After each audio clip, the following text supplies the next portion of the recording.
So here's part two of our interview with Melinda, a retired principal and teacher who has had some struggles in retirement, but is powering through and going on to live her best life.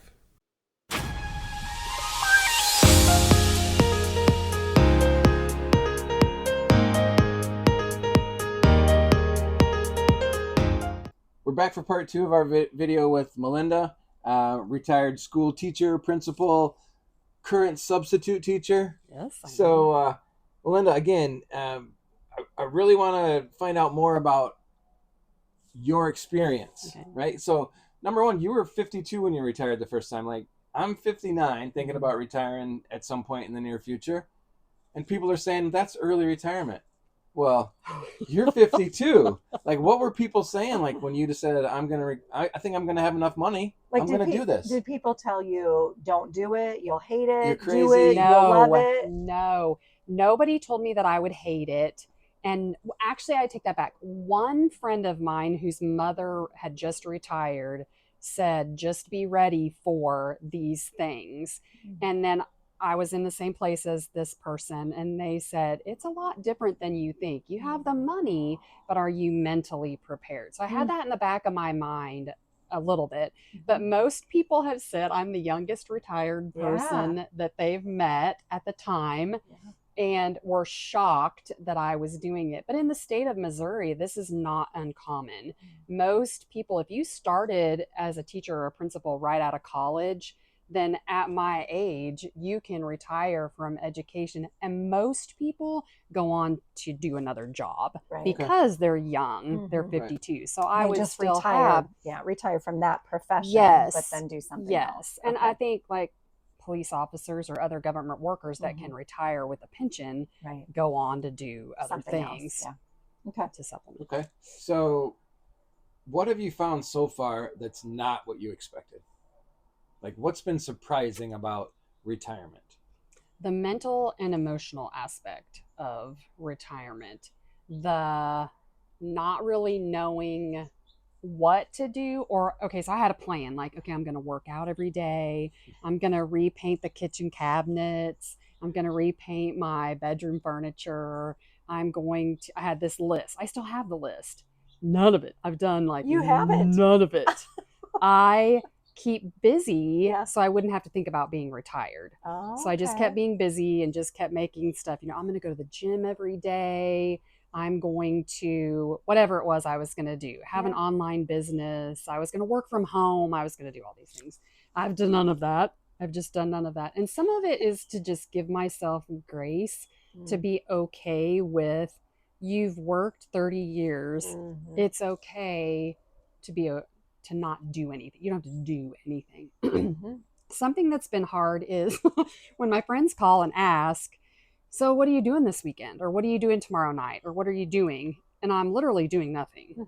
But I don't want to do what they're offering me to do. So how do I say I'm doing nothing? And then they're like, okay, we're all going here. Let's go do this. And I'm like, yeah, but I don't want to do that. So it's hard to that part has been hard for me because I can't make an excuse like, oh, I have to work tomorrow. Right. So I don't want to do that. Right. I really just have to say, no, I just don't want to do that. Right. All right. So the idea that now you can't use work as your excuse for not doing stuff you don't want to do.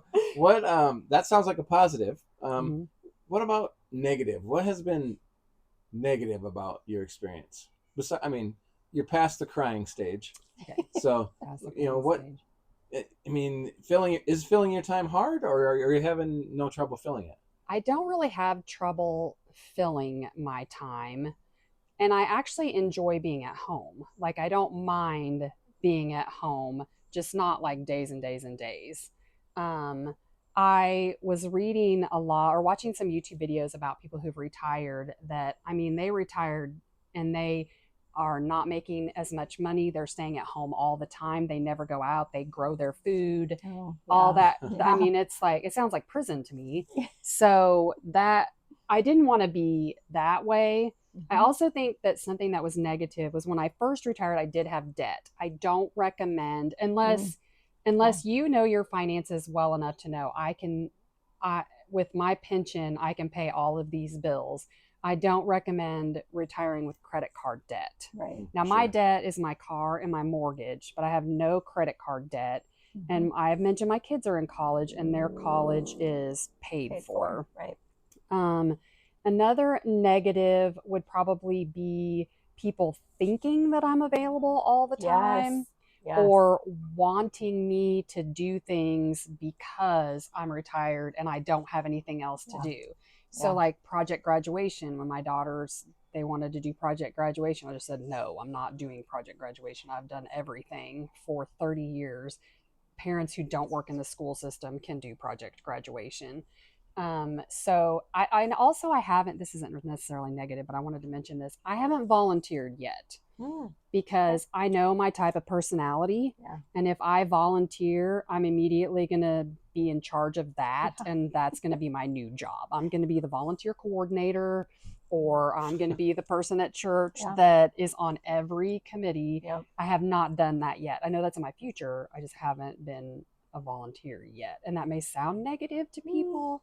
No, I think that's understandable. I don't want coming from the career that you came from. That makes total sense for sure. You know, and that's funny you said that, because we, as Robbie has experienced this sort of retirement that she's in right now, we've had people that have made comments like, why do you want to go back to work? If you go back to work, then you won't be able to help us do X, Y, Z. Right. So, and like, we're not talking comments on YouTube. We're talking just amongst our family or friends or people that we know. Well, we don't want you to go back to work because we want you to be available for us. Yes. Right. And I think my kids wanted me to be a stay-at-home mom until I was one. And then I don't think that they wanted me there as much. They got used to my work schedule and their alone time at home and their schedule. And now every time they come home, here I am. What do you need? What can I do? And they're just like, oh my gosh, quit talking to me. Yeah. So I think that, for you and yours, again, it's just different when you're single and when you're married and you have the married friends that you can run around with or whatever. Yeah. Right. Is there very many other people your age that are retired? No. There are of like friends. No, I guess is what I'm saying. The majority, no. Okay. All of my friends still work. I have some people who retired before me years ago that I could reach out to and hang out with or whatever, but they're already on a different retirement journey themselves. Okay. So none of my friends right now are retired. They are all still teaching or in the education profession. Okay. Because that is one thing Rich and I have talked about is, if we do retire, it's like, okay, then you look at that circle of friends. Okay, well, if all your friends are still working, okay, do you find new friends? Do you hope that they retire and join you? What do you, that's something to think about. Yeah. I think you mentioned that you didn't have much of a plan when you went into it. So, and then you said, I think something you said was you wish you'd have thought out some of the stuff beforehand. Right. Like, what are those things that people really need to think besides finances, like knowing that you're going to be able to afford to live? Okay. What else? What else do you think you wish you would have thought out a little better?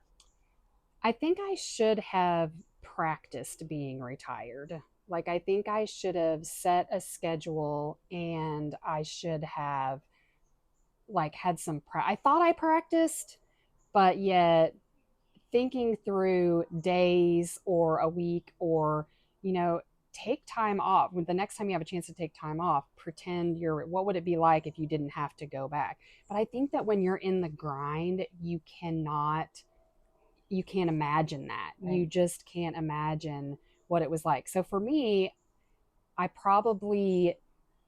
going to shit on myself here. I should have had some hobbies and some things outside of work. I loved my job. I loved work. I loved teachers. I should have had some hobbies. I should have had some other things to look forward to or been a part of something. Right. Had that plan ahead of time. I should have prepared my kids a little bit better financially. I've talked about how whenever I got divorced, I wanted to maintain the same lifestyle I had when I was married. And I just worked harder and found more jobs and sold more things in order to provide the same lifestyle for my kids. So then when I sprung that on them, that it wasn't going to be the same, it was a little bit different. And then being at peace with being by myself as a single person, I think, was something that I had to wrap my mind around the second time. Was it's okay to be a single person and be retired, but don't wait to do the retired things that you want to do because you're a single person. I don't know. That just that applies to me by myself. I think that applies to, I think that anybody that would find themselves single and retired, a different set of challenges than Robbie and I have. And I think, thinking about it ahead of time is always going to be better than like, oh crap, here I am and I didn't put any thought into this. Right. Yeah. And that is literally almost what I did. I feel like looking back now, I feel like I just quit. Yeah. I just retired because I had done the same thing forever and I wasn't going to take risks or change my life unless I just pulled the plug on it. So, yeah, it's getting better. That's good to know. Yeah. So as I said, we met. I first saw Melinda on YouTube. She was doing similar content to ours, and unbeknownst to me, she was watching our channel as well, and she mentioned it on one of her videos, which prompted me to reach out and let's have this conversation. So what made you decide that YouTube was a way that you could fill some time in retirement? So my story is obviously different than a lot of people's story in retirement. Most people retire, they're so glad it's over, they're done. And I was struggling with retirement. And I have found in my life that if I'm struggling with something, a lot of people are struggling with that thing. So why not just share it out? And I think the video that caught fire for me was when I was talking about budgeting in retirement, my first month of retirement budget. And I mean, that resonated with people, but more people had my similar experience with money, as instead of meeting a financial planner, having investments, having all of these things.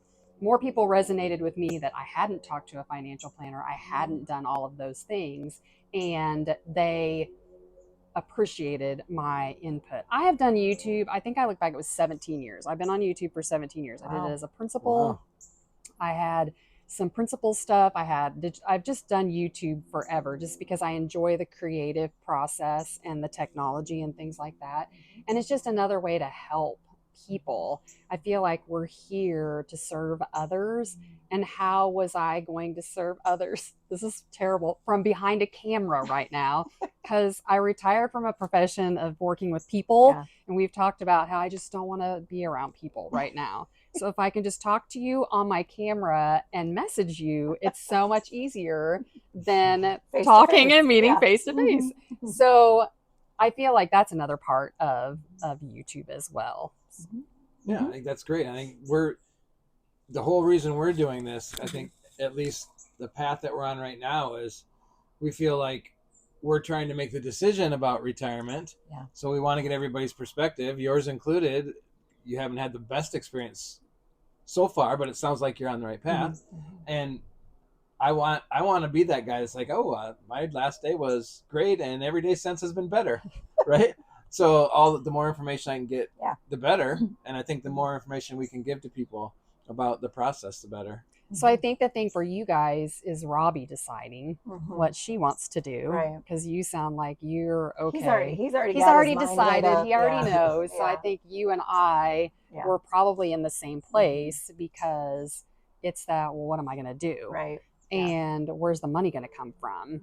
Or where's the money going? How much do we need? That kind of a thing. And so, but I knew this is how much I'm going to have forever by myself. So that was helpful for me. That's a good comfort. I mean, a good foundation, I would say. If you don't know the money, I would not necessarily retire until you really know the money. You really know the money. Okay. Well, again, I know Robbie and I, we just want to thank you, Melinda, for, I mean, absolutely. You guys don't know, but she made like a 3-hour drive. She did. Just to come up and sit down with us and have a conversation. Because I'm retired and I can. There's that. there is that.